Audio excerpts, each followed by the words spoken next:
राहुल झुक के जा, झुक के जा,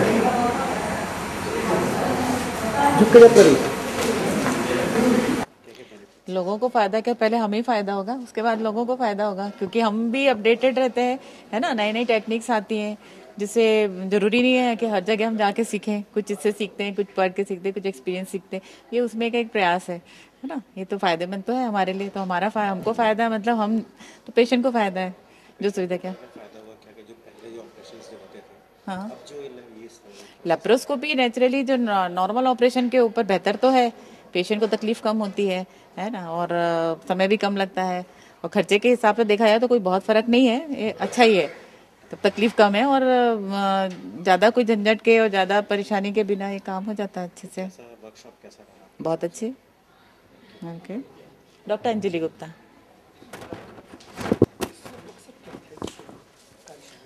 मकसद था कि लैप्रोस्कोपी सर्जरी जो की होल सर्जरी है, जिसमें पेशेंट को तकलीफ कम होती है, तुरंत से अपने काम में लौट आती है। तो ये अपोलो में तो हम लोग करते ही हैं, बाहर के कुछ डॉक्टर्स ही करते हैं। तो उनके बीच में अवेयरनेस पहुंचाना, और जो इसकी जो तकनीक है, बारीकियां हैं, उनको बताना कि इसको लोग अपनाएं, जिससे पेशेंट को फ़ायदा रहे।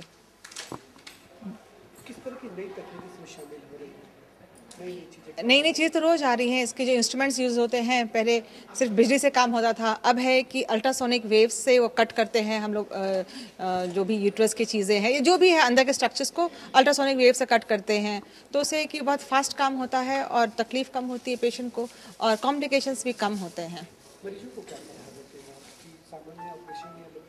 लैप्रोस्कोपिक सर्जरी की डेफिनेटली जो सर्जरी लैप्रोस्कोपी से हो सकती है, लैप्रोस्कोपी सर्जरी से ही कराएं।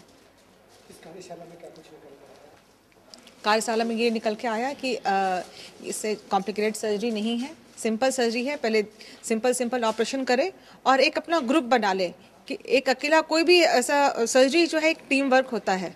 इसमें एनेस्थेटिस्ट बेहोश करता है पेशेंट को, उसकी कुछ स्पेशल पोजीशंस होती हैं, कुछ स्पेशल उनको एनेस्थीसिया दिया जाता है और बाकी जो सर्जरी करने वाले हैं एटलीस्ट दो सर्जन्स होते हैं और बाकी असिस्ट करते हैं।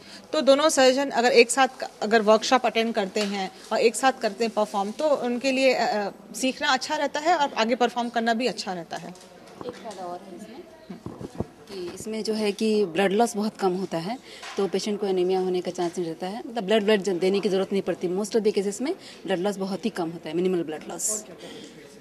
बट अर्ली छुट्टी हो जाती है, जल्दी घर जा सकता है और रेस्ट की बहुत ज़्यादा ज़रूरत नहीं होती है। Mostly I think 1 week to 10 days बस, और आराम से अपनी ड्यूटी वगैरह जो भी है ज्वाइन कर सकते हैं, घर के कामों में अपने आप को कर सकते हैं हम लोग।